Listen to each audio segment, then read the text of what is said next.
What's the good word, y'all? It's your boy DKB here. We have day one of rookie minicamp in the books, and there wasn't a lot of thrills or excitement. We have the offensive linemen out there pretty much going through some light positional work, stretching, if you will. This is essentially a lot of just conditioning work and seeing where guys are at, and of course those that need to rehabbing injuries. But we did get some standout news, and I'm particularly excited about this because we're also coming off the heels of having the news we dropped about Zach Kuntz and Aaron Rodgers teaming up together during scout team last year, and him being one of the standout performers that drew kudos from Aaron Rodgers.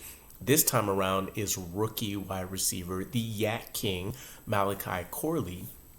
Now, he mentioned during his press conference that Aaron Rodgers and himself had the same agent. So as soon as he was drafted, he was able to, hit up the agent, link with Aaron Rodgers. He mentioned he's already playing that little brother role pretty well, staying constantly in his ear. He's trying to figure out the best way to go about being a pro in year one for himself. But as we all care about when it comes to the on-field product, this means he should have a expedited learning curve, right?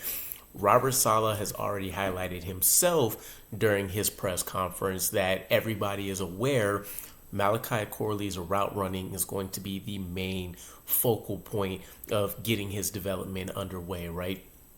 There's obviously a number of things that any given person can work on, but the clear divisive flaw in him as a player right now is going to be route running, and it makes sense. We talked about a lot of the numbers surrounding the Yak King when it came to him coming to the NFL level competition at Western Kentucky, but the average depth of target being 5.5 yards makes a ton of sense, right? Essentially at that level or at that point, based around that number, you're not doing anything more than catching any and everything out of the backfield or running anything further than a short slant or a curl route, right? There's not a lot of nuance to anything he's doing, but it's still exceptional to see that he's been able to go out there and put up some major performances and numbers, which is why he has the title Yak King, right? It wasn't about him being able to beat guys downfield and understand leverage techniques and all this kind of stuff. Western Kentucky may not have asked him to really do that, or maybe it truly wasn't a part of his game, which would be more concerning. But if Zach Kuntz, a guy that in a similar mold was very raw, but he didn't have any calling card like Malachi Corley has, if he can be impressed or do enough to fit on Aaron Rodgers' radar, or Aaron Rodgers can make enough of a guy like Zach Kuntz to turn him into something solid, and again, that's a little bit of a reach. We haven't seen him on the field yet. If he could do that with Zach Kuntz, imagine what he can do with Malachi Corley, and he's going to be tied to his hip. They're going to be roommates. Malachi Corley pretty much confirmed it during his press conference.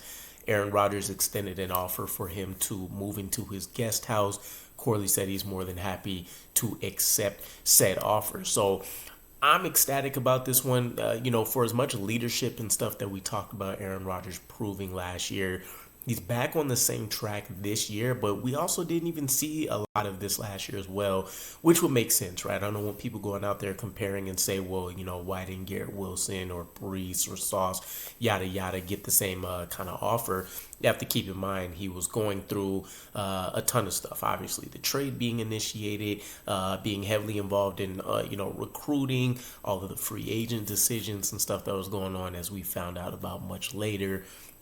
And then he still had to go through relocation and everything else that was going to happen between him rehabbing, darkness retreats, the ayahuasca, exercise, recreational activities, whatever you want to call it. But ultimately, this can only be huge things. So to put things in perspective, though, I'm always a glass half full kind of guy, but there needs to be an element of realism here, right? I don't think we'll go from saying this guy can't run any routes whatsoever to suddenly he's going to have the creativity of Garrett Wilson, or he'll have the nuance of, a Devontae Smith or a Randall Cobb or some of these other undersized guys that you may see from. But it will be intriguing to see if Aaron Rodgers can maybe utilize his physicality in terms of the way he runs, in how he'll become a better route runner, right? He can bully guys up front. When they want to try to go press man on him, he could just toss some of these guys aside, but then he can also use his more physical stature to his advantage when it does come to boxing guys out, or how he wants to go about trying to create some of those leverage opportunities. Randall Cobb, a younger version, is the comparison I keep continuing to see with him. I think the Quincy Enunwa comparison that I've seen mentioned by a few of you guys, though, makes a ton of sense.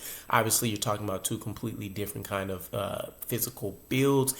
Quincy Enunwa had him beat by, 3, 4, 5 inches or so. And I think he might have been just slightly heavier. I think Quincy Enunwa was 220-ish, if I remember correctly. But nonetheless, I think that physicality and what you see him bring definitely translates from that style of play. So let's see how things continue to go out. I'm not expecting anything crazy to happen during rookie minicamp that'll really change opinions much one way or the other. And then we also have OTAs right around the corner. But ultimately, let me know what you guys think. In my opinion, this can only be a huge benefit to everybody involved. But let me know if you guys feel different, and I'll catch you guys again. Peace.